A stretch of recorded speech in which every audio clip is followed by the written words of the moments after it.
আমাদেরকে দাওয়াতি কাজ করতে হবে। দ্বীন ইসলামের দাওয়াত, কোরআনের দাওয়াত সবার সামনে উপস্থাপন করতে হবে। আল্লাহ পাক আমাদের সবাইকে দায়ী হওয়ার তৌফিক দান করুন। কমপক্ষে পার্ট টাইম দিনে 1 ঘন্টা, দিনে আধা ঘন্টা হলে দাওয়াতি কাজ করতে হবে। আর দাওয়াতি কাজ করার আগে কি লাগবে? জ্ঞান লাগবে। সেই জ্ঞানটা অর্জন করতে হবে।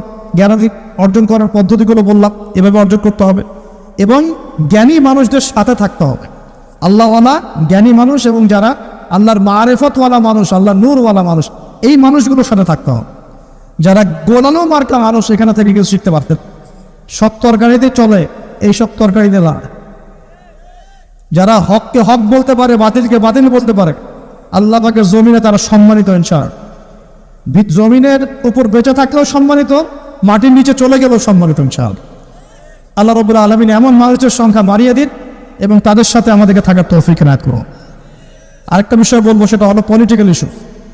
যে একটা জাতির মধ্যে আপোষে মারামারি কাটাকাটিতে যান, এটা খুব খারাপ।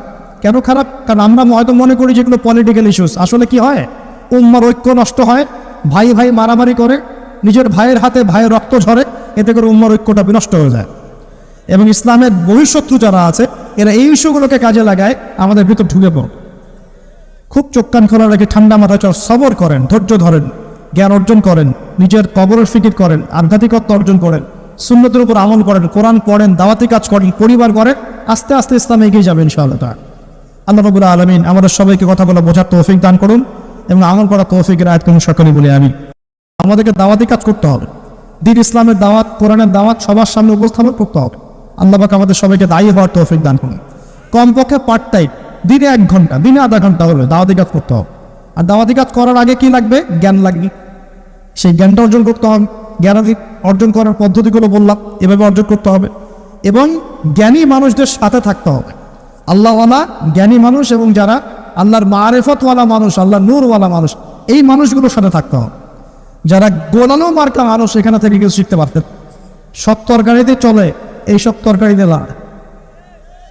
যারা হককে হক বলতে পারে, বাতিলকে বাতিল বলতে পারে, আল্লাহ পাকের জমিনে তারা সম্মানিত ইনশাআল্লাহ।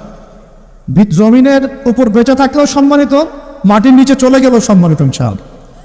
আল্লাহ রাব্বুল আলামিন এমন মানুষের সংখ্যা বাড়িয়ে দিন এবং তাদের সাথে আমাদেরকে থাকার তৌফিক এনায়েত করুন। আরেকটা বিষয় বলবো, সেটা হলো পলিটিক্যাল ইস্যু। যে একটা জাতির মধ্যে আপোষে মারামারি কাটাকাটিতে যান, এটা খুব খারাপ। কেন খারাপ? কারণ আমরা হয়তো মনে করি যেগুলো পলিটিক্যাল ইস্যুস, আসলে কি হয়, উম্মার ঐক্য নষ্ট হয়, ভাই ভাই মারামারি করে, নিজের ভাইয়ের হাতে ভাইয়ের রক্ত ঝরে, এতে করে উম্মার ঐক্যটা বিনষ্ট হয়ে যায়। এবং ইসলামের বহিঃশত্রু যারা আছে, এরা এই ইস্যুগুলোকে কাজে লাগায় আমাদের ভিতর ঢুকে পড়ে। খুব চোখ কান খোলা